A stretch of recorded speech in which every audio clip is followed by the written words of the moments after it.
And we are live here on Plus One EXP's Roll for Content channel. My name is Tony Vicenda. I'm Chief Alchemist here at Plus One EXP. We're a weird little brand that multi-classes in tabletop game design, beard, and skincare alchemy, and the Bardic College of Content Creation. Our hope and desire is to connect amazing designers with great players who love their games and help create amazing players with great designers whose games they can love. We do that in a lot of different ways, through actual plays, through reviews, through all kinds of different community conversations. But one of my favorite things to do is to sit down with somebody from the RPG community, talk to them about their work, their experience of play or design or creating content, and then see what lessons all of us could learn about how we can make the work that we do or the way that we engage in the community better. Today, I am incredibly thrilled by the guest that's joining me. It's somebody who's had a huge influence not only on the channel, but also through all the different games I've been able to listen to playing, from Runaway Hirelings to Terrible RPG to Feng Shui to all the different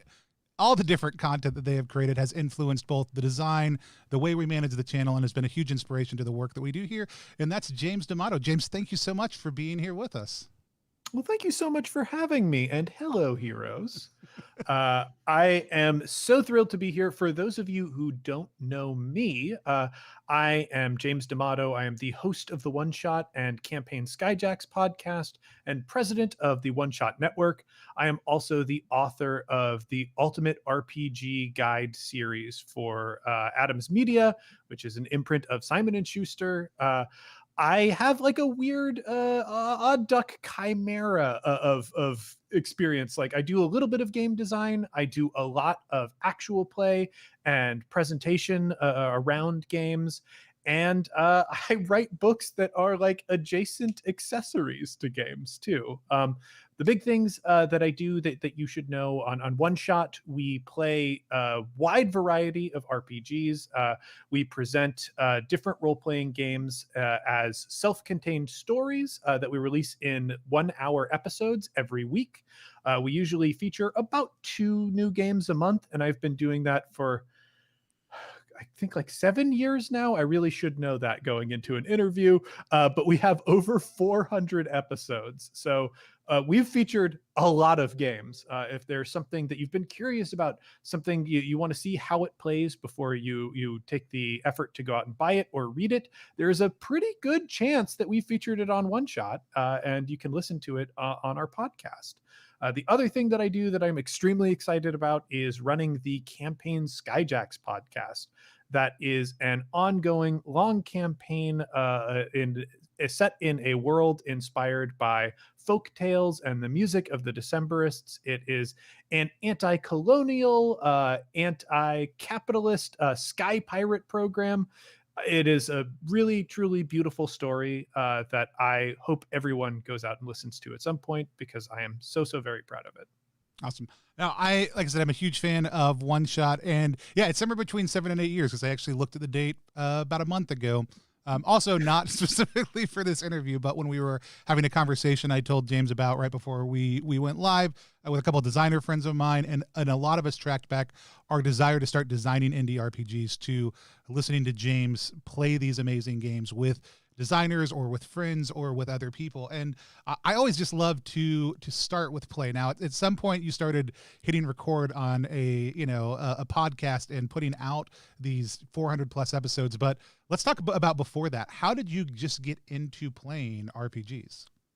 Well, my story, I think, is one that is not too different from a lot of people who are playing these days. I started playing in college.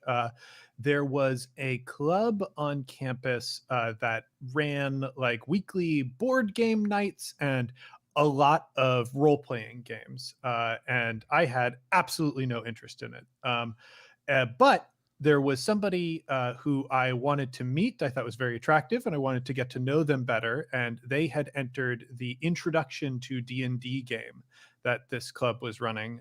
So I asked my buddy to drop out of that game so I could get at it and meet this person. So I am the quintessential fake nerd. I'm really just here for the attention, just here to meet people. And, I am here to destroy the hobby, I guess. We found it. Mhm. No, that's great. I also, yeah, I don't know, convince Con Buddy into dropping out of D&D game is the number one way that most people get into the hobby, but I do think I do think it's a good one. Yeah, I mean, I don't know that I conned him. I don't think that the game was for him. Very much in the way that it did turn out to be for me. So that's fine. You I feel no guilt about you're that. just helping them process through that experience and making the right choice, and just happened to open up a spot for you, is what you're saying. Exactly. It just happened to serve other agendas. But you know, I started playing and very quickly fell in love with role playing itself. I had like a lot of theater background, and there are many elements of like theater and storytelling kind of woven into RPGs. And I for the 4 years that I was at school, I spent like 1.5 of them insisting that I would only ever need to play D&D, and I wasn't interested in other role-playing games. But I'm blessed that that club had very eclectic tastes. They like to branch out and try different things as well. And I slowly got roped into other games like Shadowrun and Feng Shui while I was at school, and going through playing those, like it showed me the possibility that role-playing games have. Like, I think if you're introduced to RPGs as D&D, and what D&D does, it's hard to see the whole picture, because any role-playing game that you play can be a truly transformative experience. It is a type of game that really weaves in some heavy forms of creative expression that we don't get to engage with much, especially, you know, past our childhood years. Role-playing games kind of all cradle and support those, and being supported in that way for the first time feels like a revolution. It's amazing, it's incredible, it can change your life. And then finding that other games are designed to cradle and encourage those feelings and ideas in different ways, is also revolutionary. Like, I still remember playing Feng Shui. I was looking through the character playbooks, and there's a playbook based on Jackie Chan, that gives you a bonus to using improvised weapons, as long as you're using a new improvised weapon. So you can never use the same weapon twice. And this is just a creative device that challenges players like, okay, well, now I'm attacking with a broom. Now I'm attacking with a bucket. Now I'm attacking with a ladder. Like, it is a game mechanic specifically designed to help people create scenes around something that they would have seen in a Jackie Chan movie. It's so smart, it's so clever, and thinking about the way a game's rule set, a game's structure can encourage different kinds of creativity, like open my eyes. And you know, maybe why was I trying to like hurt myself by not trying more games? So I feel like a lot of my journey towards what I do on One Shot was fostered by having a club of people who were really invested in trying different games, and exploring those games. And you know, that's what I try to embody when I feature them in my work on One Shot.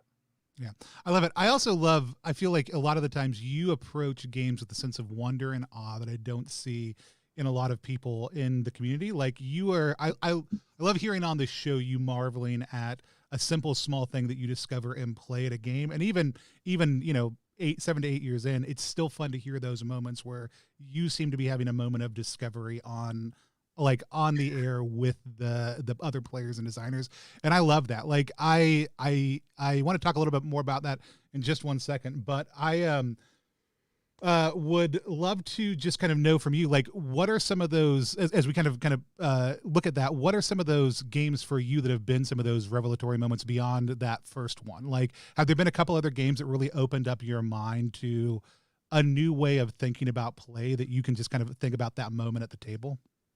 So I mean, there are a lot of old standards that I will jump to when I talk about this. Like Feng Shui was a really good one, just because it had very precise and intelligently designed rules to get at the sort of storytelling that it wanted to explore through its mechanics. I think the more focused a game is, the more likely we are to encounter rules that are a fascinating encouragement. I talk about this game all the time because it is truly my favorite role playing game. Period, and that's Starcrossed. Starcrossed is not only my favorite role playing game, but I would on pretty much any platform make a very serious argument that it is the best designed role playing game out there. When I say that, I mean every rule contributes to your experience. Every rule is necessary. There is nothing that is included in that rule book that feels superfluous or connected to a style of play that might not come up. If you follow all of the rules, they help put you in an emotional and creative space that will provide you with the best and most rewarding version of playing that game. Um, and that is so rare. Like, we think about something like D&D. D&D is a game. I am not going to be like some of the other folks on Twitter who maybe have lost love for D&D. I still think it's a fine game. But like when you compare it to certain games, especially Starcrossed, there are a lot of rules in D&D that you straight up ignore or don't engage with, or have to put down in order to enjoy your experience. I came up on 3.5. We never played with the encumbrance rules. I think we played for the encumbrance rules for one session of the game. They are there in case you need a very specific resolution, but I don't think they actually contribute much to your experience of the game. Whereas even the smallest rules in Starcrossed underscore everything about what you're trying to do. And before I go on about it, I suppose I should describe Starcrossed is a two-player romance RPG. It is a game about playing two characters who are really, really interested in one another, but also have a really, really good reason keeping them apart. So they have this infatuation with each other, and the game plays out over scenes where the characters experience intimacy, either by revealing things about themselves to each other or through actual physical touch and proximity. It is, and they are separated by like something very serious and something that is important to them. So the whole like experience that you feel the struggle of having your desires be at odds with something that you find either core to you as a person or core to your society, the world around you. And the game wants you to play in a space of romantic tension. And every rule that it has sort of underscores that tension. Instead of like rolling dice or anything for resolving things in the game, if you do something that increases intimacy between these characters, you have a Jenga tower in the middle of the table, you pull a brick from the tower and, place it on top like you're playing Jenga. So everything you do to make this relationship stronger and more serious makes your tower unstable. And when the tower falls, somebody has to reveal or act on their feelings in some way. So everything you do in this game, like every single thing, flirts with the idea of that tower falling over. And in a lot of ways, it's not a question of if this is going to happen, it's a question of how. And how safe are you going to feel when that happens? How much are you going to have to struggle against when that happens? You don't want to reveal things too early, because if that tower falls over too soon, it's a disaster. The world isn't ready for you. And these two characters that you're truly invested in and who are invested in each other won't be able to get together. And you can also play a version of the game where nobody knocks over the tower. You go through all of these scenes, and the tower is there, perhaps unsteady, but it never gets pushed over, meaning these two characters never act on their feelings, which is its own kind of tragedy. And if you happen to pull exactly the right amount of bricks from the tower, the two characters fall madly in love and run away together. The world be damned. It is the type of story that is so easy to get invested in, and it's so easy to get invested in based on those rules. There is a very simple rule in the game that states if you are doing dialogue, talking as your character, you must be touching the tower while you do so, which means to just express something to this person that you have all these feelings about, there is a danger to it. There is a sense of unease and uncertainty. And I think that so like intelligently reflects the experience of having a crush, of having an infatuation, being invested in someone. And it's little things like that. It's very easy, I think, as a player or a consumer of games to look at a game as a total product and a total experience and not think about how some designer laid a brick that is every small portion of that experience. And when you really look at the mechanics of the game for the first time and ask yourself, what is this trying to get me to do? How is it trying to make me think? How is it trying to make me feel? You can see the absolute brilliance that's woven into so many of these designs. And that is what I love about One Shot, is I get to discover so many different games. And you're right, I find these like little precise rules that, like, oh, I see what you were doing there, and I see the ripple effect that's going to have on this larger experience, and I can't help but marvel at it. This is a small industry. You kind of learn to get to know everybody in this industry if you invest in it professionally. And you do kind of have to face up at some point that all of your friends are deeply underappreciated geniuses, which makes it a lot more difficult to hold conversations with them. Yeah. Yeah, I love there was a recent conversation about like and we don't need to get into any extended discourse, but about academia as a potential act of gatekeeping. But it's hard because there are so many smart people doing really smart things, and some of them are very plainly spoken, and some of them have a great linguistic lexicon to pull from and say, here's exactly what I'm trying to achieve. And the reality is sometimes that can make somebody go, oh, like, why? But my number one thing that I do in those situations is just learn to say, like, tell me what that means, right? Because all of them are overwhelmingly capable of explaining things to me that I don't understand.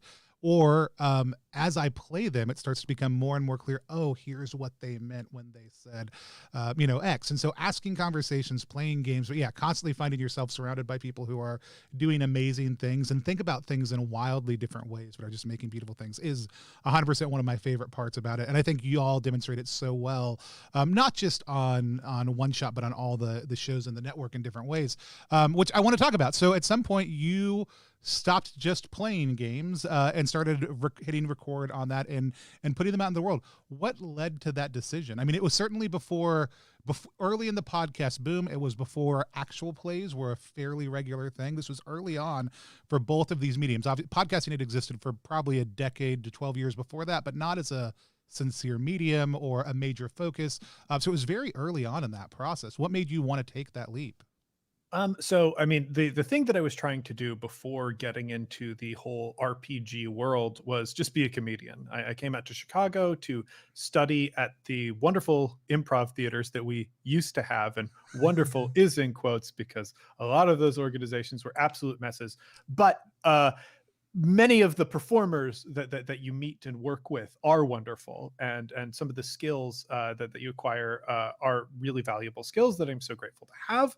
But I came out to Chicago really to pursue a career in comedy, and one of the ways that I was trying to do that, I was going through Second City's conservatory program, and one of my buddies in the program, Alex Manich, asked me to start a podcast with him, and I sat down with him and we, just did improv scenes completely through audio.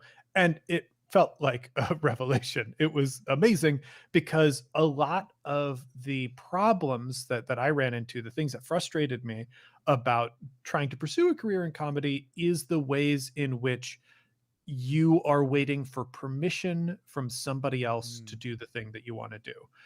You have to be cast at those improv theaters. If you go to a stand-up club, you are probably, going to spend weeks attending the open mic, getting to know people around there to get some stage time. If you don't have a manager, and to get a manager, you got to be working in clubs. If you want to be a comedic actor, you got to get cast in parts for TV and movies, or if you want to be a writer, you got to get hired for those jobs. There is so much creative output that you might be wanting to do, but it doesn't get a chance to really test itself or go anywhere because there are forces completely beyond your control that decide whether or not you get to do it. And in podcasting, I found that there was no such limitation. You just set up the website to do it, put your audio content out there, and people could enjoy it immediately. Um, so we were doing this improv podcast called The Overshare, which I think blessedly is no longer available anywhere on the internet.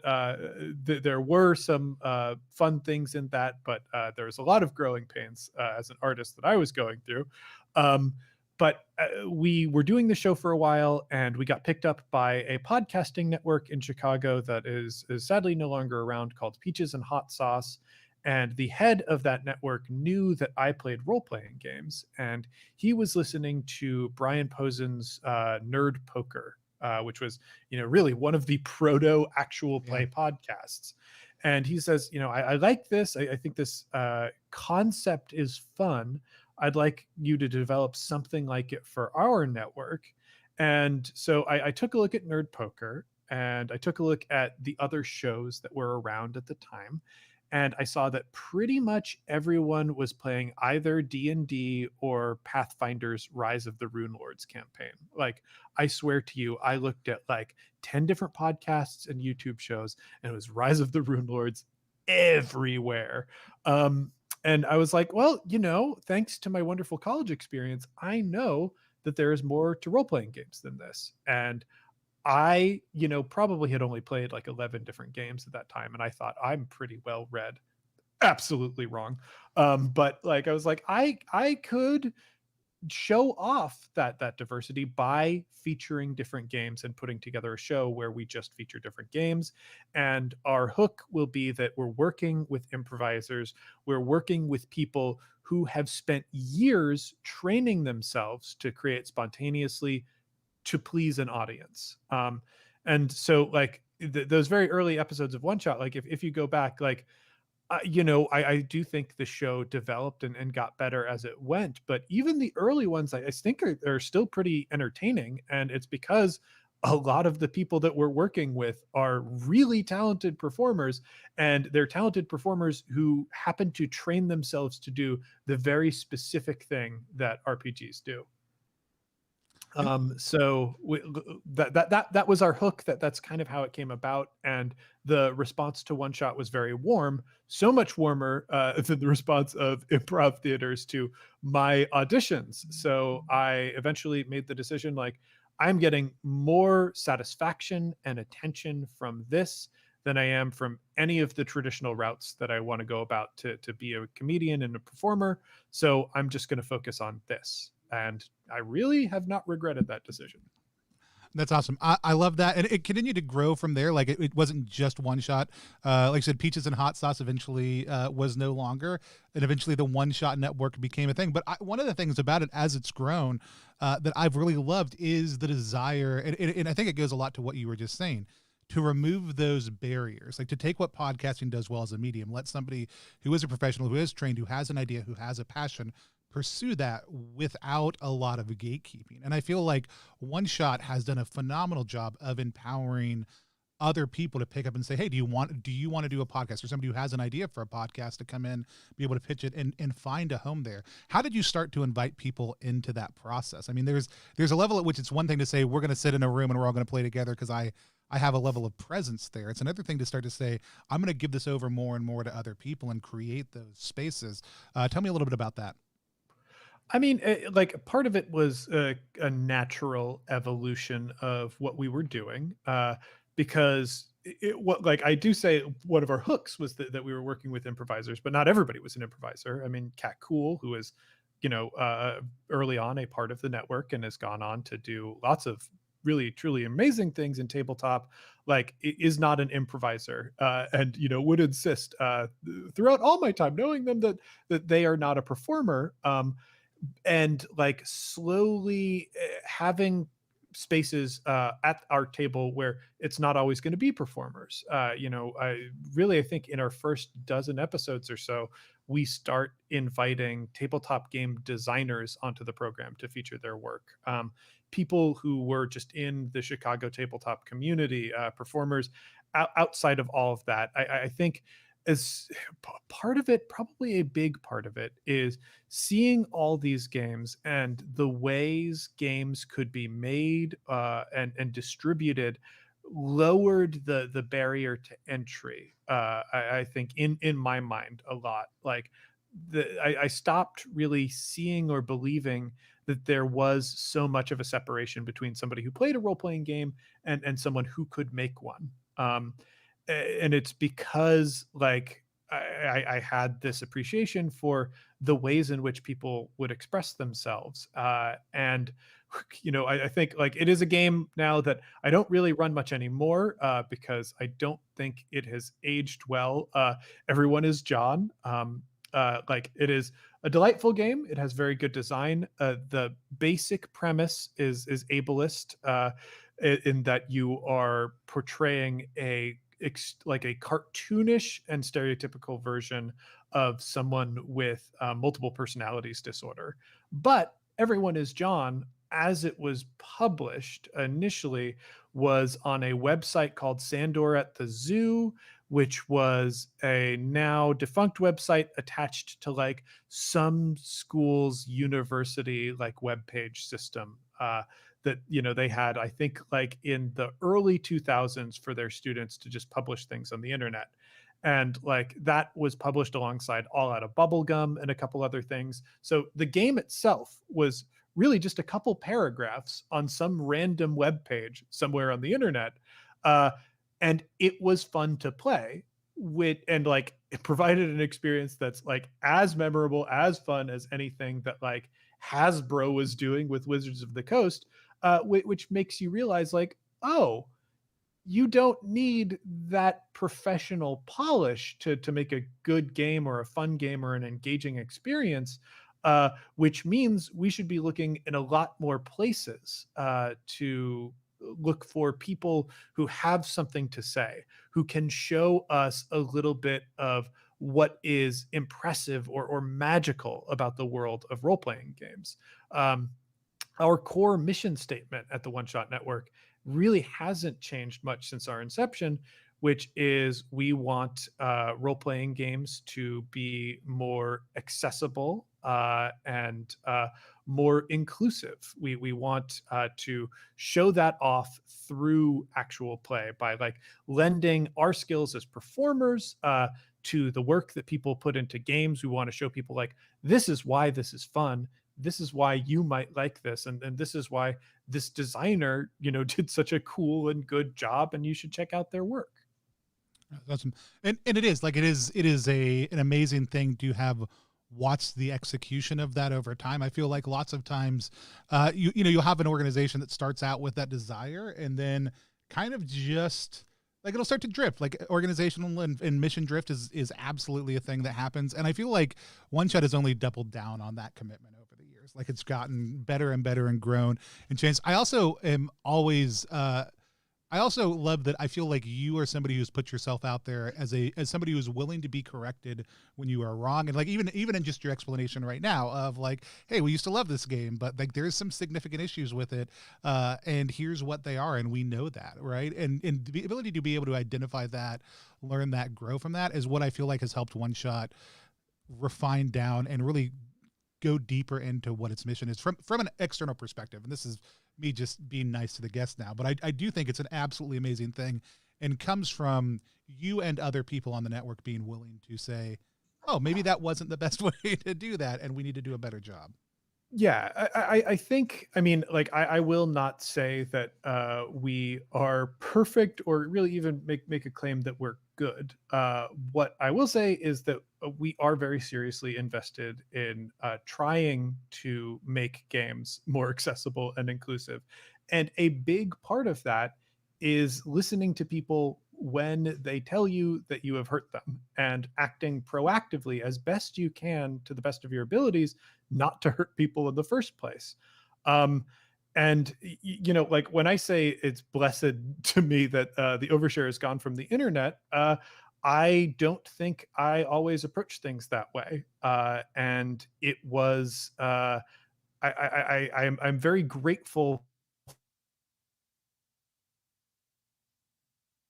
James, I just lost your audio.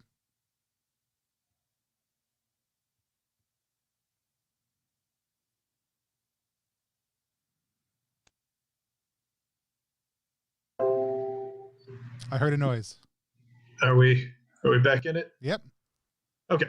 Yeah. I'm very grateful to people who took time early on to, reach out to us and let us know what what they saw that we were doing wrong.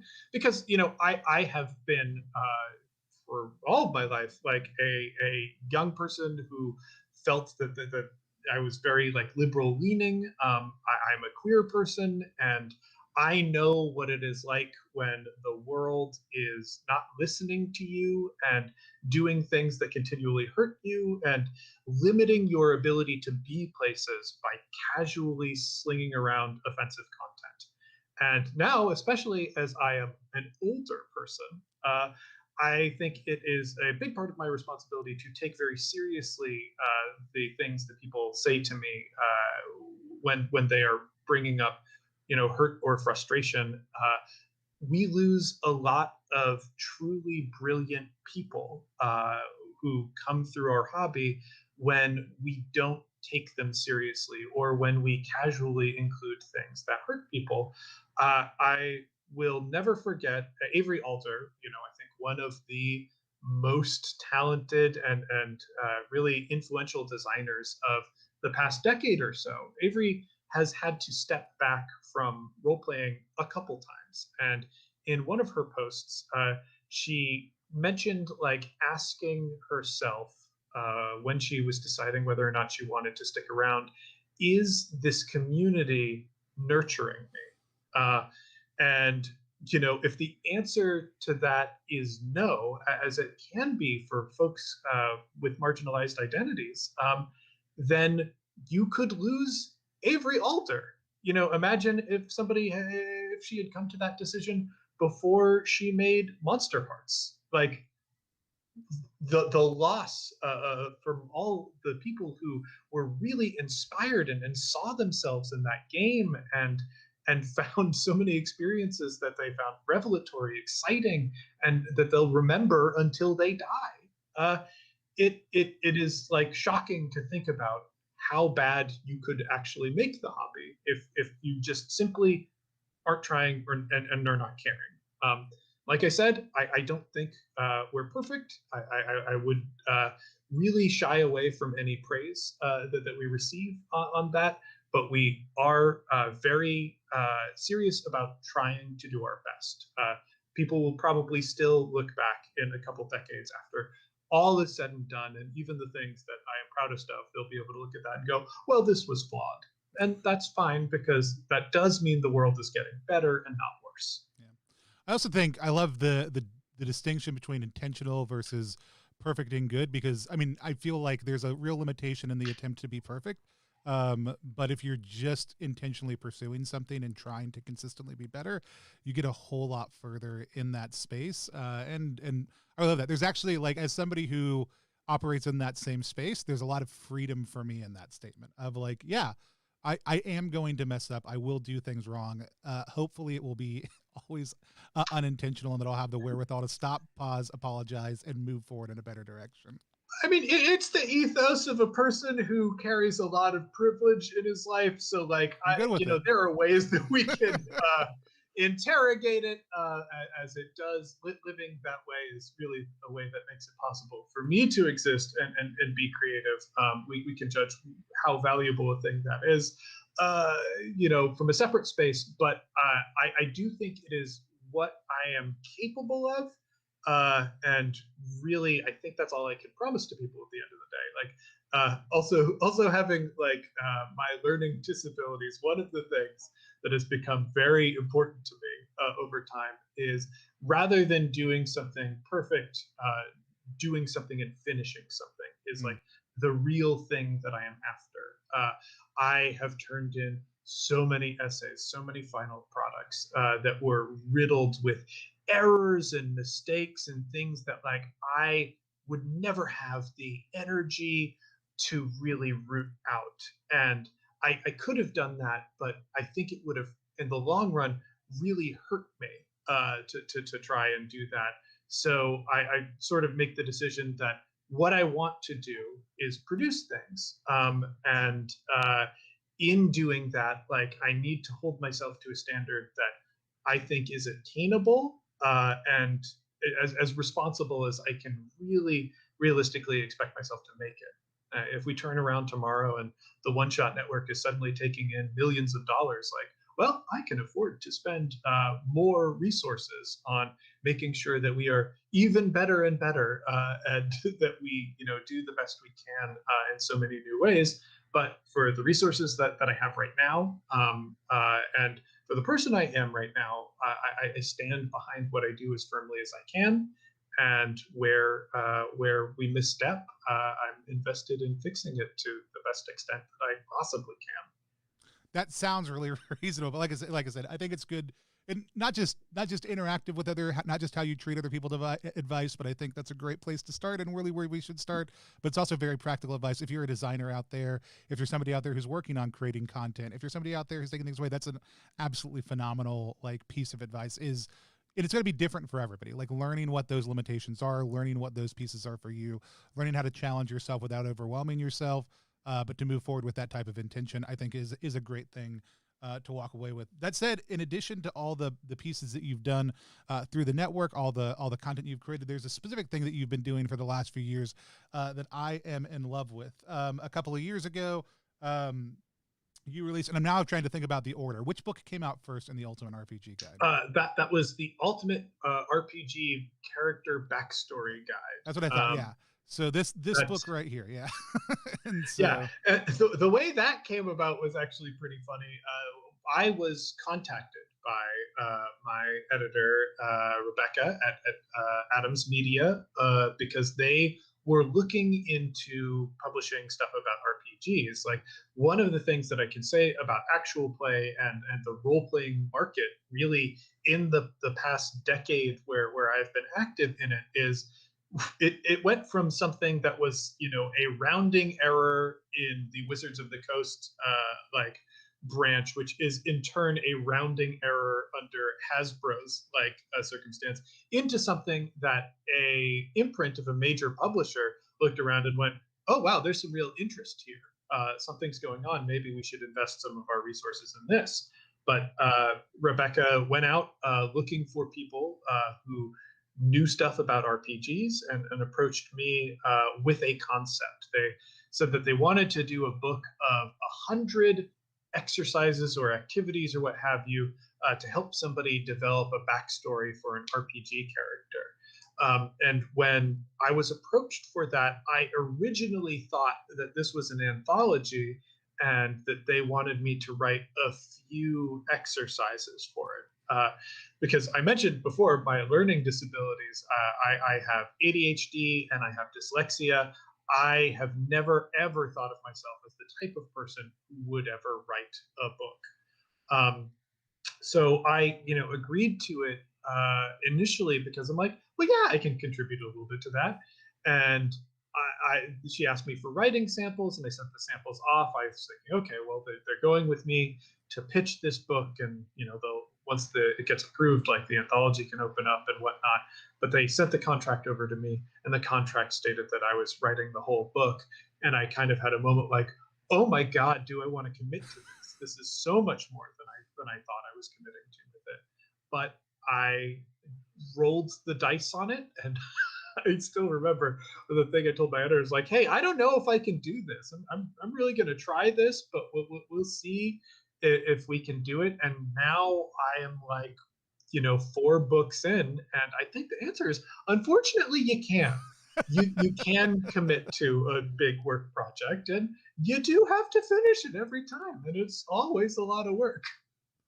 That's awesome. No, I remember when this first came out. By the way, if you have any questions and you're watching live right now for James, feel free to type them in the chat wherever you're watching. I would love to ask any of the questions that y'all have. Also, if you're watching this later, go ahead and type them in anyways, and maybe James will answer them, or if I know the answer, I'll answer them, or people will just kick in their thoughts. So, but I remember when this first came out, I ordered it. I actually ordered a couple copies because I knew players at my table had birthdays coming up and was like, hey, I love this. I love what.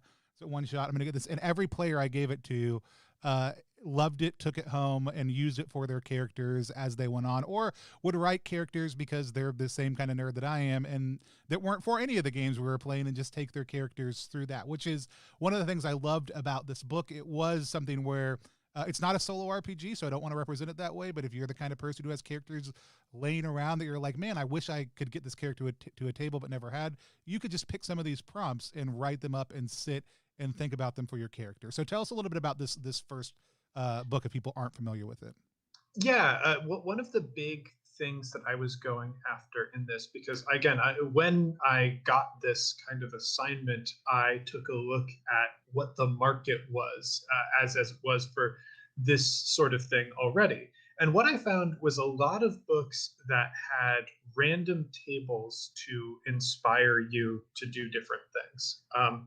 And I also thought about, like, back in my college days, there would be some weekends where I would spend 6 hours combing through every splat book imaginable for 3.5 to put together the right devastating combination of weird interacting things, and then craft a backstory so that that pile of mechanical nonsense could be a functional character in a story. And I thought about how much fun that actually was, and how much I enjoyed that. And then, like, I also thought about, like, modern RPGs, especially ones where character creation and like world creation are kind of folded into your experience of sitting down to the game. Something like Monster Hearts, where you make your characters and you make their world and you make your characters' connections to each other together at the table. And about, like, how fulfilling the experience of finding personal narratives, personal game experiences are, and what I appreciated about those collaborative experiences, and how I might be able to expand the experience of what I call personal play. Any sort of role-playing play that you're engaging with that isn't specifically what you're doing at the table with your friends, talking in character and making roles and whatnot. And, for some friends, I know that for them, building a character is some of the most fun they get out of the game. There are plenty of people I know who build characters and almost never have more fun playing the character than they do actually building the character. So in the character backstory guide, I wanted to find as many different ways to engage with this style of play as I possibly could.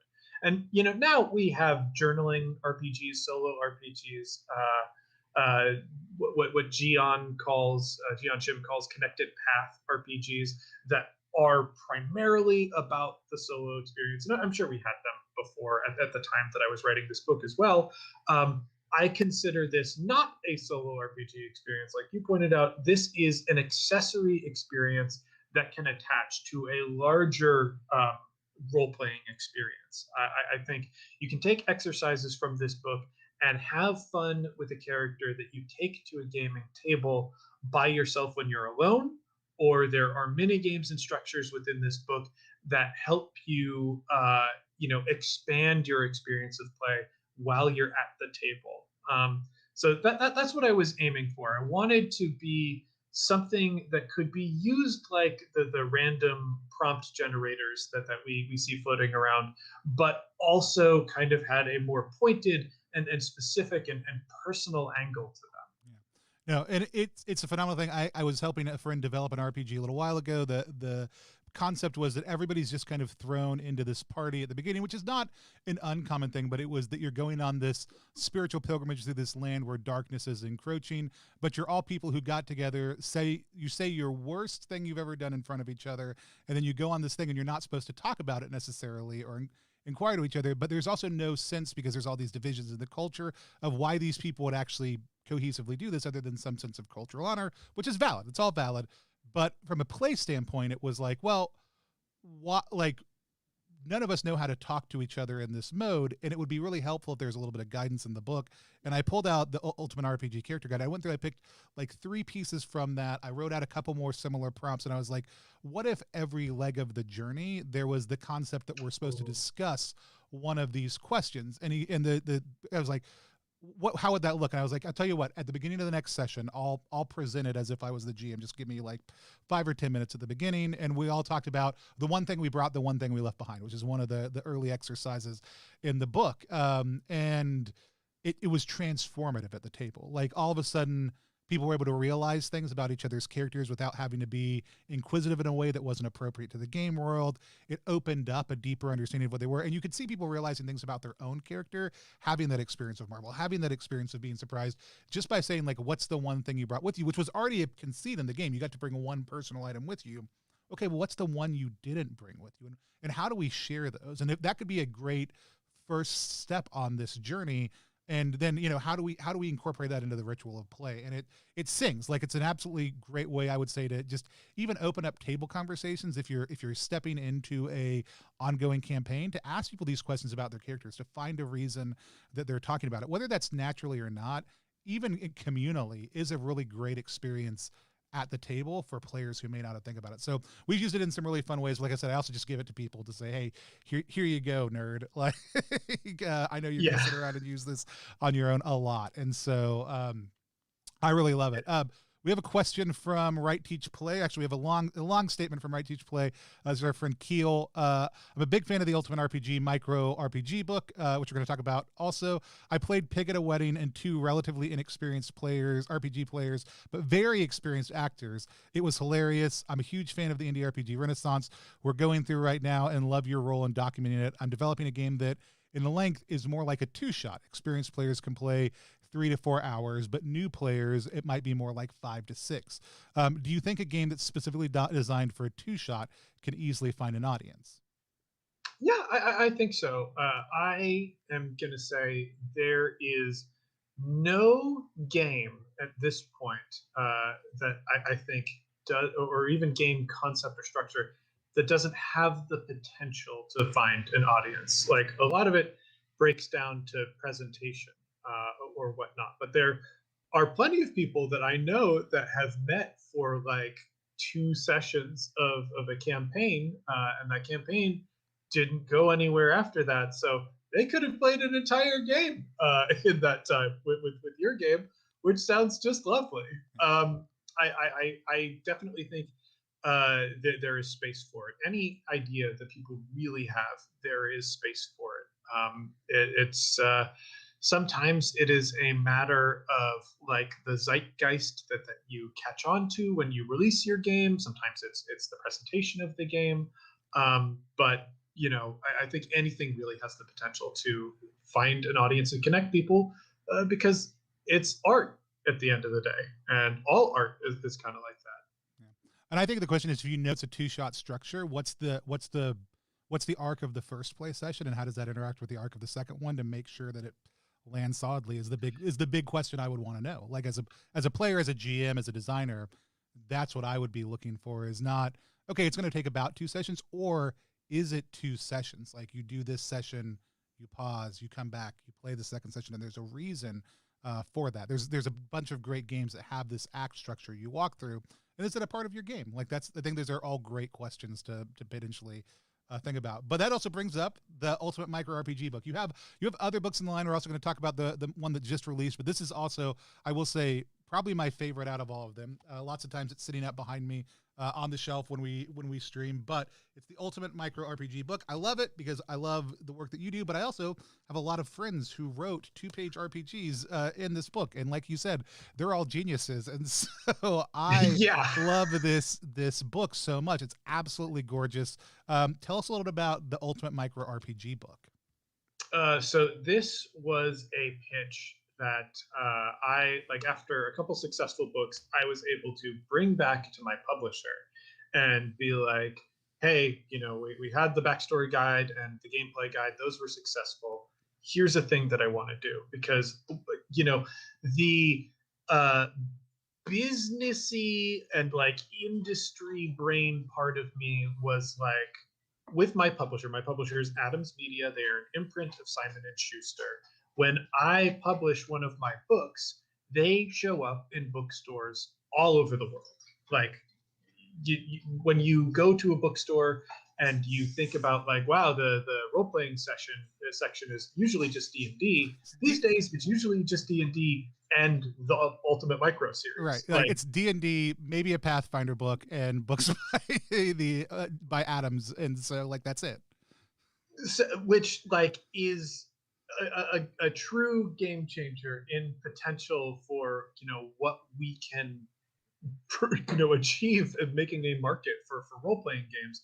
So I very firmly believe in RPGs. I think they are fun. I think they are good, and I think a lot of the stuff that you have to overcome in order to get people invested in them is to just get them to sit down and play a game for the first time.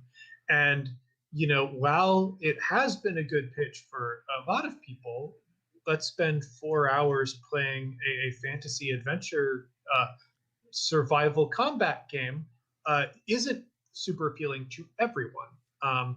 Which is why in the Ultimate Micro RPG book, what I wanted to do was represent a lot of different perspectives, a lot of different play styles, bring them together in really digestible formats that were easy for people to engage with. If you bring out, a player's guide for a player's handbook for D&D, there are a lot of people their eyes will glaze over because it's a 300-page book that they think they need to understand completely in order to just engage with the game. There are a bunch of different games. They're 2 pages, and you can scroll through, based on what is my preference as a player, what am I interested in, what genres do I like. There are a lot of different hooks to get people to play their first RPG. I also wanted to bring together a wide variety of designers with different, tastes and interests. I wanted to have fantasy adventuring games in there, but I also wanted like games that flirt with being lyric games in there. I wanted games that were about interpersonal emotional connections, games that were about weird, funny animals. All sorts of games, so that there was like, if you were sitting down to play with your best friend, if you were sitting down to play with your boss, with your mom, whatever, I wanted to make sure that there was a game at least in there that one of those demographics could engage with and go, oh, I could have like an hour or two of fun with this.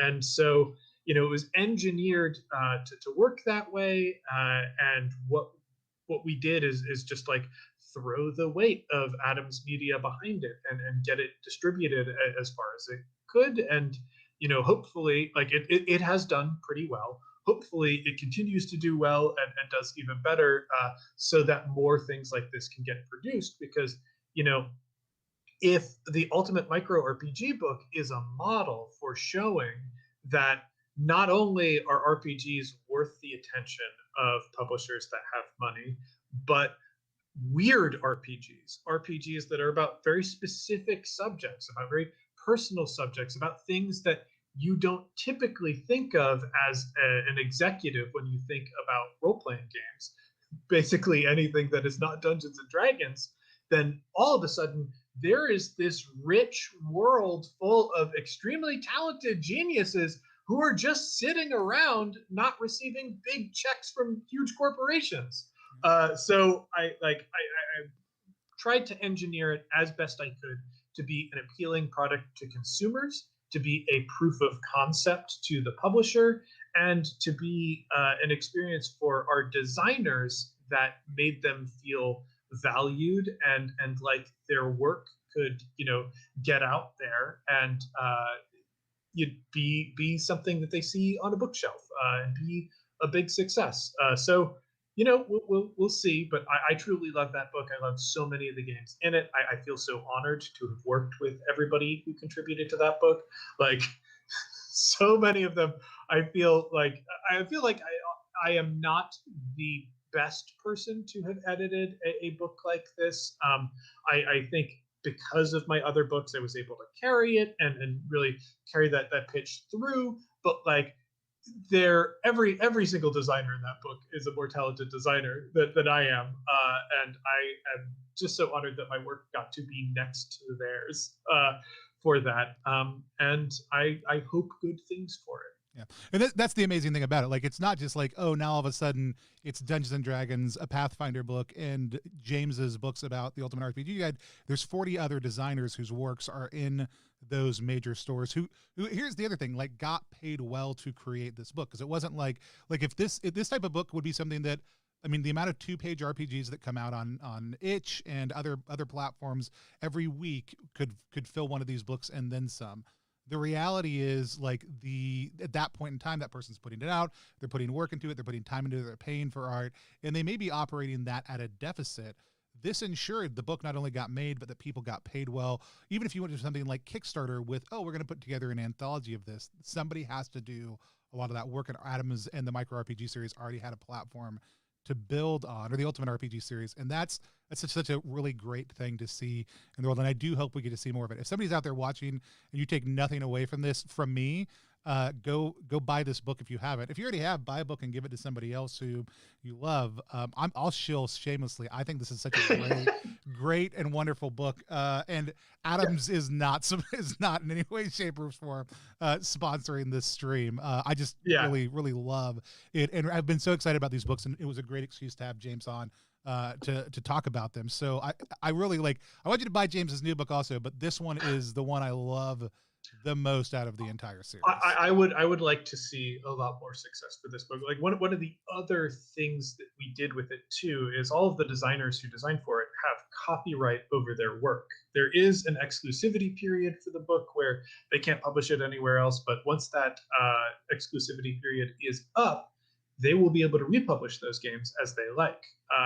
One of the things that I have encountered a frustration from some of my friends that I love very dearly in the role-playing landscape is they do brilliant work, and they do them for not even big corporations. They do them for just like normal ass RPG publishers, and they feel like they don't have control over their work anymore afterwards. If this book is the standard going forward, and we can get big publisher money, and also people are still keeping hold of the rights to their work, like, that is a model that I feel extremely comfortable with. There's not a lot about big corporate publishing monoliths that I like, but if we can get artists not only money but control over what they do, I think it will be a pretty big win. So I will stump for this book pretty hard as well, because hey, it's not even really me doing it, baby. It's those designers and the cool games that they made for it. No, like I said, it is such a great model going forward, and I love that language. And it is so much easier to go shill something when it's like, actually, like, I'm one of 40 people who did this. It's not just me, it's us, and I'm happy to go out and sell you because you are amazing.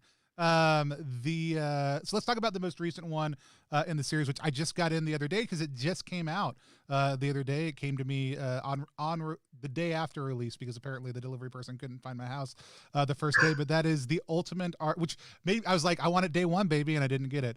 The Ultimate RPG Game Master's World Building Guide. So tell us a little bit about this book. So we looked at the success of the character backstory guide, and we're like, well, what if we just do it from the other angle? A lot of character stuff is tied in world anyway. I think some of the negative reviews that I really cherish about the character backstory guide is like, they said a lot of this should depend on your GM and what your GM decides, which is like a kind of fundamental disagreement that I have over style of play with a lot of people, which is I think collaboration is so beautiful and so important that you as a player and your GM should feel like creative partners in whatever you're doing. And the more you can tie each other into what you're doing, the better your game experience is going to be. Anyway, the world building guide is like, really, well, what if we took these prompts and exercises and activities and applied them to world building, gave people the tools to, do fun little games and also build parts of their setting and world at the same time? What if we broke down like big intimidating concepts like magic systems and whatnot, and broke that into step-by-step activities where you develop ones that you like and find little bits of inspiration and prompts for you. We also Oh, James, I just lost you. all about. We had a brief little freeze there. Yeah. One of the games in there is a card-based mini game called Time to Face the Strange. It is about developing a fictional like history where changes in technology end up changing like society and the world around you and whatnot. So taking that like either alternate history or timeline development task, which it can be something that's so big, like you've got to write the whole world. It's so big, where do you even start? Breaks it down into like game activities. So it's not much different than playing an RPG at the table, to go open an exercise in this book and apply it to your game world. And again, I wanted it to be a lot of activities that were very specific, that would provide you with foundational grounding aspects of the world instead of like telling you step by step how to craft the whole world, because I don't think that's useful. That would just be telling you the way I do things, and there's no guarantee that the way I do things is going to work for anyone else. However, crafting an exercise that helps you make one thing, I think, can become a foundation upon which you can build other ideas that you love. I love it. And you got to work with a couple great people on this also too. You worked with James. Why can't I do it? You worked with Mendez on this, and so and there was Mendez. I will point out, I don't want to denigrate any of Mendez's work. So I will point out Mendez advised me on the section for building magic systems. So if there's anything else in the book that doesn't sit right, that is not Mendez's. I cannot be on Mendez's shoulders, but he did advise a lot on that section. And I am very, very happy with how that turned out. Yeah, no, and that's actually specifically what I want to talk about. Like, you decided to bring in Mendez to work with you specifically on that section. And I thought that was really interesting, because I think a lot of people have some really great preconceived notions around how you build a magic system. But Mendez, I love the way that I love everything. I love everything that James does. But like, it is such a great thing to see you bringing him in for that specific conversation. Talk to me a little bit about that decision and some of the great things that came out of that partnership for that piece specifically.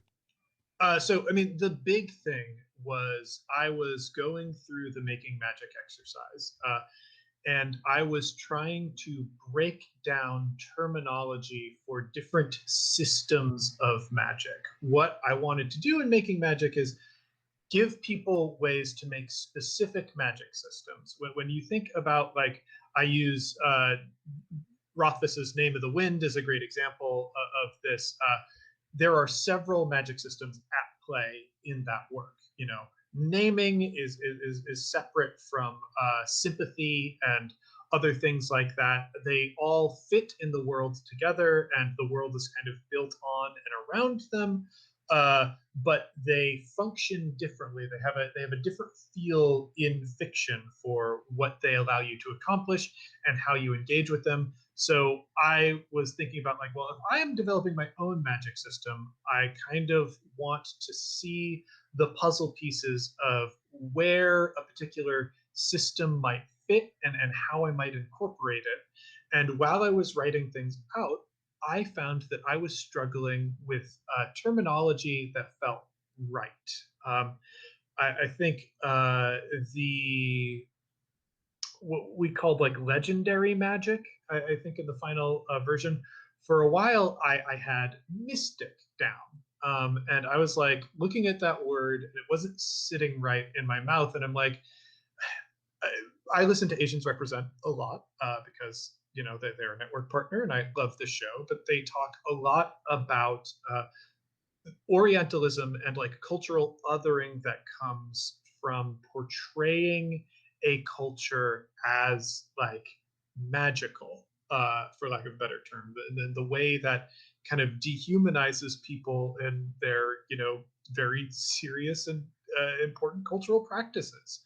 Uh, I didn't want any terminology that was showing up in my book to encourage people to build things that felt Orientalist. I didn't want, especially with there is a section on forbidden magic, and there like that is magic that I think in many stories is necessary.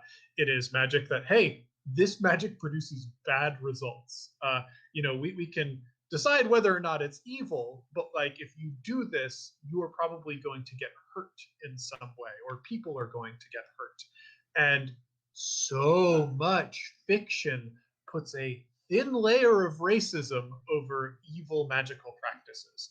So I like looking at that, I sort of came to the realization that like there is no way, even if I trying the hardest I can, going through with my thesaurus and thinking through different words, there's no way that alone I'm going to be able to guarantee that I am not producing something that could be hurtful to someone in this. So I do what thankfully is an option for us in the industry. I went out and I talked to my good friend James Mendez-Hose, who is a cultural consultant and also knows so many different cultural sensitivity consultants. And I was like, hey, I am writing this thing, and there are things that I am not sure about.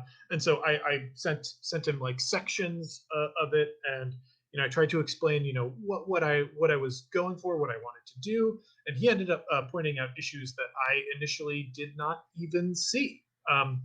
And so I was like, okay, this chapter is really, really important. People are going to want some tool to develop magic systems. That is a big part of world building experiences for people. I will hire you at your rate to go through, and then we will sit and talk together about what wording feels best for which different aspects. And we sort of like laid down like what are we specifically trying to avoid, what do we think is dangerous, how do we want to empower people, and how do we want to guide people once they are empowered. Because like some of this, like I think our artisan magic is magic that I decided that is based on craft.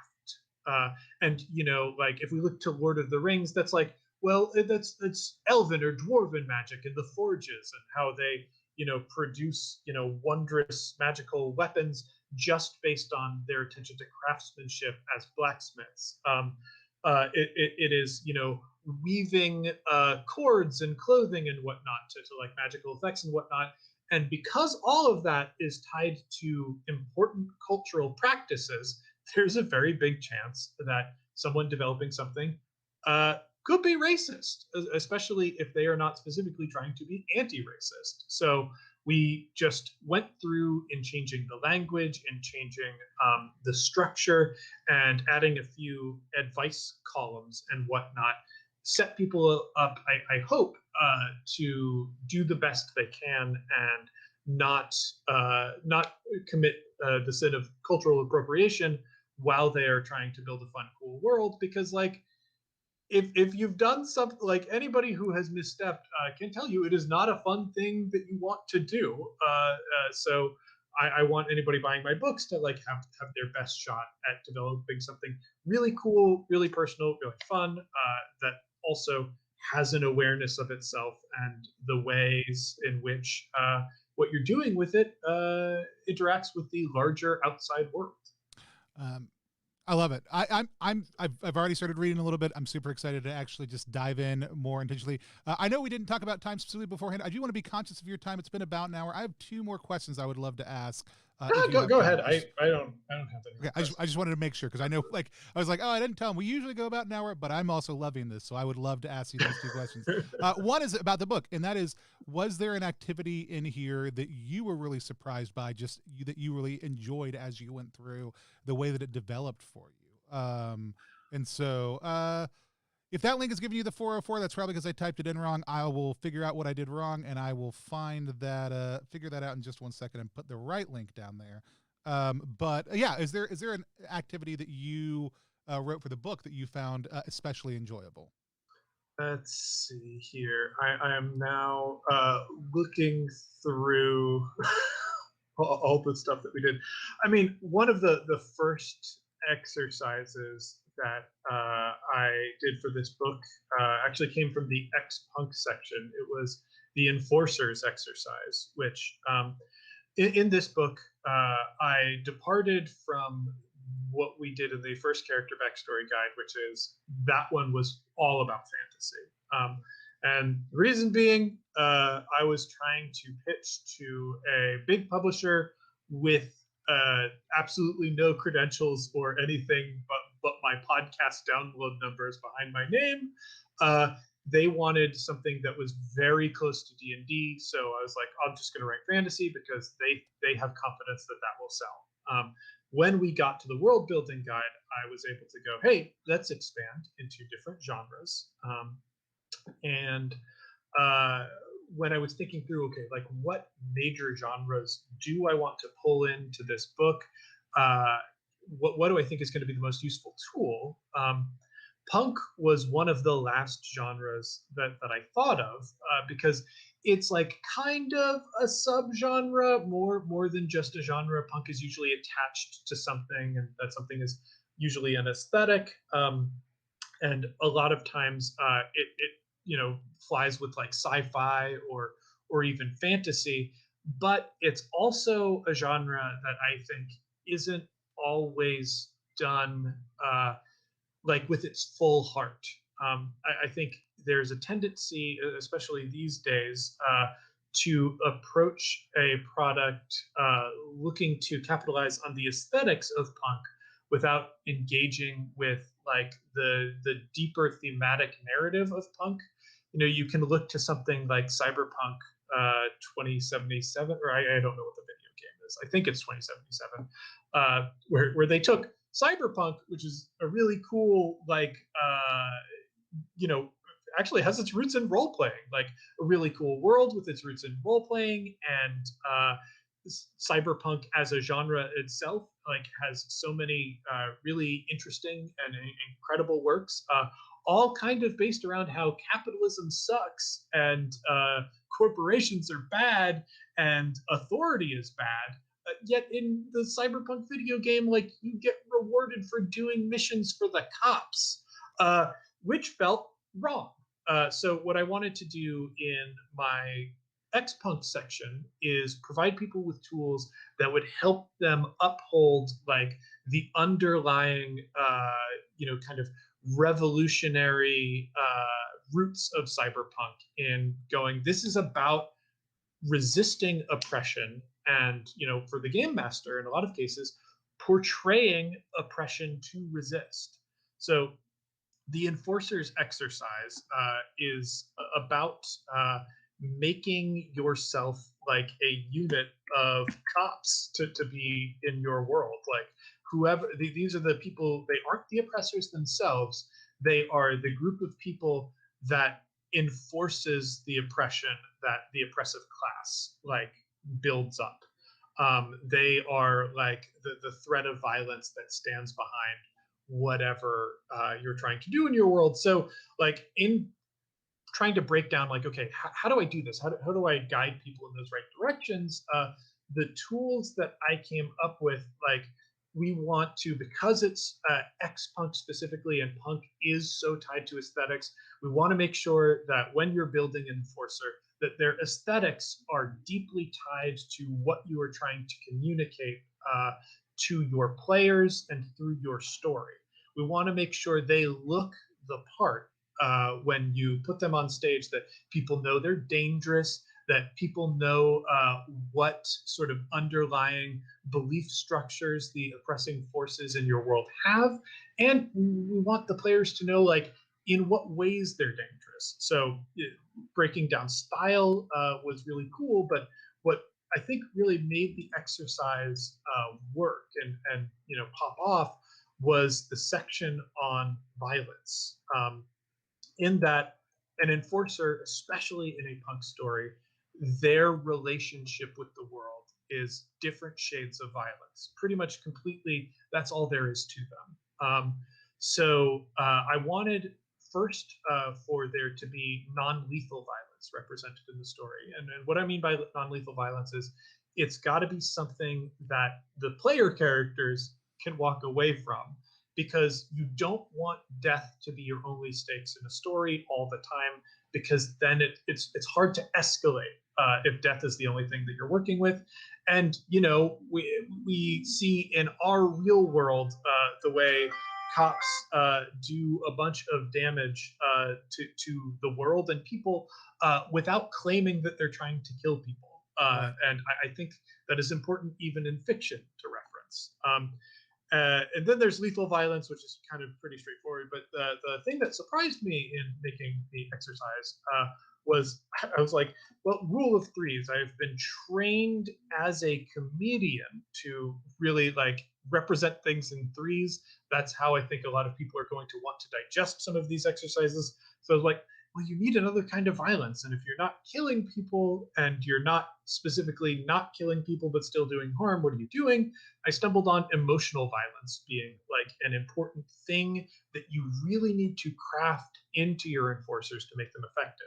A way to bring enforcers into a scene without having them physically present.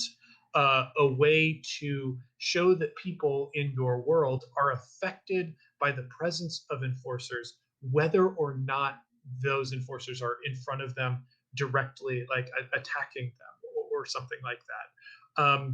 So like it was a surprising thing, but I think it works really well. And I think my writing can be a variable quality in my books. Like there are all sorts of exercises in there, but I really do stand behind the enforcer section. I think if you go through that, you are going to walk away with a really good fundamental element of a punk world. That's awesome. I love it. And it's something like, yeah, I think even beyond punk, people don't give consideration to what does the guard look like? What are the strong forces in this area look like, and starting to walk through and think about some of those things in clear ways, I think is an absolutely phenomenal exercise.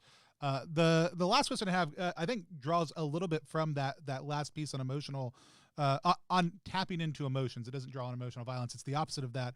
You mentioned it a little bit earlier, but one of the things I'm constantly blown away with through the different outlets that y'all do on One Shot, both the One Shot show, but also some of the ongoing play that you do, is the level of intimacy and trust that you form with the players. And I know, like, with the book we didn't talk about, we're not going to get a lot of time to talk about, is the gameplay guide, which is specifically about a little bit about how y'all do what you do on the network, some of the practices that y'all have had, and then how people can integrate some of those practices at their own table.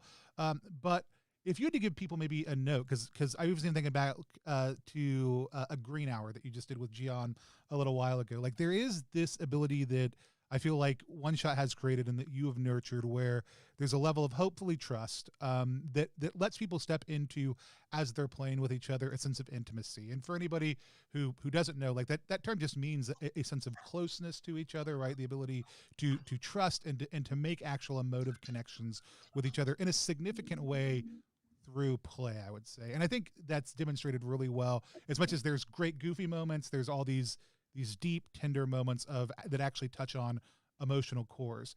If you were to give a little bit of advice to people who want to, whether it's from a design perspective or just from a player's perspective, create a better environment for that, I would love to hear any thoughts you have on that, which I know is a huge and broad question. Yeah, it's a big question. I will say there's a lot to move through here. The first thing is you want to create an environment where you are valuing yourself and the people that you are playing with more than anything else in front of you. Like, games are cool, games are fun. Uh, I get a lot of real joy and fulfillment out of games, but they're not more important than people. Um, uh, so in order to have an environment like that, I really do think you need to be able to communicate with the people around you and feel comfortable communicating about things that might be uncomfortable. Especially like if there's something that you encounter during a play session that is making you uncomfortable, that you don't feel good, you need the space or the methodology or something to be able to voice that so that you're not continuing to subject yourself to it. Games are a social space. There is a lot of social pressure to acquiesce to things that maybe you don't really actually want to do, or maybe wouldn't really be having fun with. So being aware of that, I think, is super important. Um, a thing that Gian said during our play session of a Green Hour on air, and the more I think of it, the more I think it is such a great and salient point around safety and intimacy, is that nobody can be a better advocate for you than you. Which means I will go on to talk about what's that? Okay. Which means that I will be talking about things like safety mechanics and other investment stuff, but I want to pull back and think about the fact that like, no matter what structures you put in place, you can't really trust them more than yourself. We can have an X card at the table, but you can't trust people to like know the X card. Like, nobody is going to know when you need to tap that card, even if you're playing with the most caring, most invested people in the world who are constantly doing the okay check-in to see that your emotions are in the right place and that this isn't causing harm to you. Like, there is no guarantee that that's going to work. The best thing that can happen is that you go into every game session you play with a good sense of yourself and looking out for yourself and prioritizing yourself. And you've got to do that also with common sense. If you are someone who has a lot of trauma with abusive relationships and like kind of misogynistic violence and whatnot, I would not recommend playing Bluebeard's Bride. I think somebody can definitely assess themselves and consciously decide to go into a game like that. But a lot of the themes of that game are probably going to touch on real traumatic like elements in your own personal history. And even with a safety, like the most robust safety mechanics in the world, like X cards, lines and veils, and all sorts of things, like you probably will still encounter some tough stuff. Meaning that, like, hey, if you know yourself and you know that you can encounter that material in a way that makes you feel safe, makes you not feel threatened, and doesn't bring your trauma back to confront you, then that's good. If you don't have that awareness, no one and no tool can really have that awareness for you. So transitioning into talking about safety mechanics now, safety mechanics, for those that are not familiar, are often accessory mechanics. They are sometimes included in the core design of certain role-playing systems, but not always. They are a mechanical gamic structure designed to help players communicate to each other about what their comfort level is with certain material and subject matter in playing. Ideally, what they do is provide you with ways to effectively communicate when problems are appearing and create a little bit of a roadmap so that you and your group together can navigate your play away from problems. Like, just saying that, it feels very thin because, like, it is. It's not perfect, and nothing can be perfect. We can't always play games with like a therapist watching over our shoulder as a hawk, being like, I'm here to advocate for everybody's like mental and emotional awareness at this point. Let's stop what we're doing here and take a moment to think. The safety mechanics can make it easier for you to say and do those things, and they create an expectation and an environment where it's expected that that sort of communication might take place. If you know use something like the script change system or something where you say pause during a game to pause and talk about it, like it might take a lot of emotional weight to just put yourself out there and go, hey, this could get hairy, let's talk about it first. But having a mechanic in the game creates that structure, makes it a little bit easier, but even that isn't perfect. Like it all still falls back to the human beings who are playing those games. So, you know, when we think about safety mechanics, like I think they are good and useful to have in a lot of different situations. But just like any game mechanic, they can't guarantee a perfect experience. You know, like you can play the best design game in the world, which is Starcrossed, and you can still have a bad time if the person that you're playing with isn't engaged in the game, isn't engaged in the structures of the game, like all sorts of things. Like you can still end up, you know, not having fun even with a really well designed game because it falls to people at the end of the day. So as a designer, I want to echo again Gian Shim's words on this. You have to approach from a perspective of care and common sense. I don't think it is good to assume that as a designer you can like you bear no responsibility for people's experiences as they play your game. I also don't think it is good, healthy, or reasonable to assume that you bear all responsibility for all people and all the different ways they can play your games.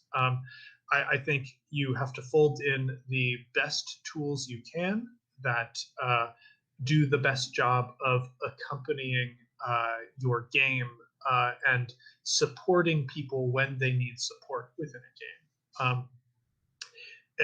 You know, I have certainly had game designs that I have dropped because I felt like, well, there's no way that I'm going to be able to make this game within a tolerable range of like emotional risk or safety. I don't feel like I could put this out in the world and just assume that it will go right all the time. So I'm just not going to do it because I feel the stakes are too high on it. Like all of that, behind all of that, especially like safety talk and discomfort talk, we have intimacy, right? The original thing that we talked about at the beginning of this question, intimacy, I think, is a beautiful, beautiful thing. I am somebody who is very passionate about friendships. I am very passionate about love and romance because I am passionate about people's connections to one another and the like joyful fulfillment that you can get out of being understood and understanding someone else, out of a true deep level of authentic communication. And I think art is a true, deep, authentic form of communication. And I think stories are art, and I think role playing games are stories. And therefore, you can do things through role playing and communicate through role playing in ways that it is difficult in other spaces, which means you can have really rewarding and you know transformational experiences in a role-playing space because you are using art to communicate. With things like trust and communication and care for yourself and any person that you might be playing with in place, like there is the potential that you can have a wonderfully rewarding experience. I don't think every person in the world can play Starcross with every other person in the world. But I do think there are people that, you know, just about anyone listening to this show could play Starcrossed with. And the experience that they could get from that would be wonderful. And I think intimacy is a cornerstone about that. Intimacy allows you the freedom to express yourself in a way that feels really authentic. And that means the story that you're telling is going to be more meaningful to you. And if you're connecting with that other person, it means it will also be more authentic and like rewarding for them. And I do think there are plenty in the 400 episodes that we have produced on One Shot. I do think there are plenty of games that touch on those spaces. And Campaign Skyjacks, I think we hit those notes a lot as well. And there isn't really, unfortunately, a true roadmap or methodology or structure or set of mechanics that gets us there. It is a lot of practice and the fact that oftentimes when I'm playing on these shows, I'm playing with some very dear friends, and I have the freedom to go to very real places, and the results, I think, are great. No, I love that, and it was one of those things where I was like, "Where are you at on time?" Because I was like, I knew this was not a quick question. Yeah, it's not a small question. And but no, I love that difference, and I do. Yeah, it's. I mean, my question was not, is there a proposition for A equals B equals intimacy? Because that's not how relationships work at all. And so. And there's a huge part of that, but I loved what you said. I loved what you shared. And again, it's another part of the type of play culture you've created in the shows that you manage at the One Shot Network that I deeply love, that we aspire to here on our channel. Obviously, like young, and our community is just getting to know each other. But you get in those sessions where it's been a few people who have played together a few times before, and they kind of know each other a little bit better, and they're a little bit more open, and they're a little bit more free. But we have safety conversations 3 times for every stream. One way before we start, saying, hey, please feel free to communicate all this stuff to the GM. Once as a group before we go live, and then again on air, because we think it's a really important thing to say, here are the tools we're using to navigate this and create that sense of space and freedom and trust.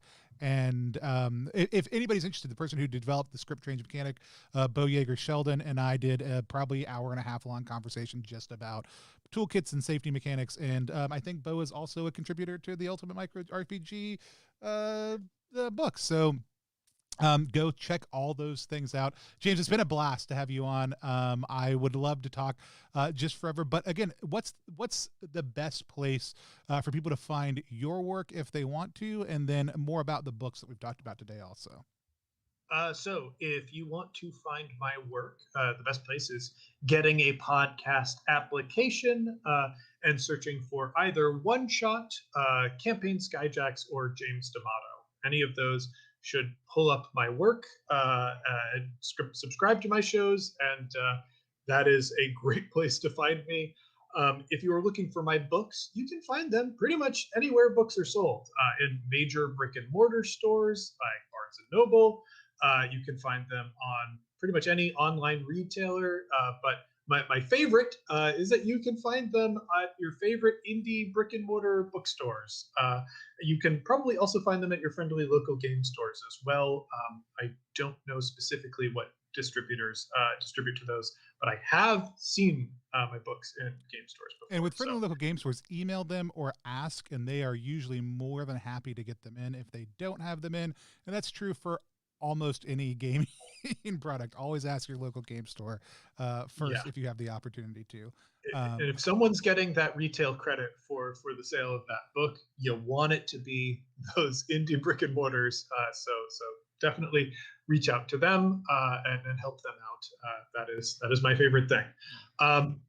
Apart from that, if you want to get in touch with me specifically, the best way to find me is on Twitter. Unfortunately, I'm very accessible there. You just need to @ me. I'm there quite frequently, especially if you have like quick questions or anything like that. Just find me and follow me there. Awesome.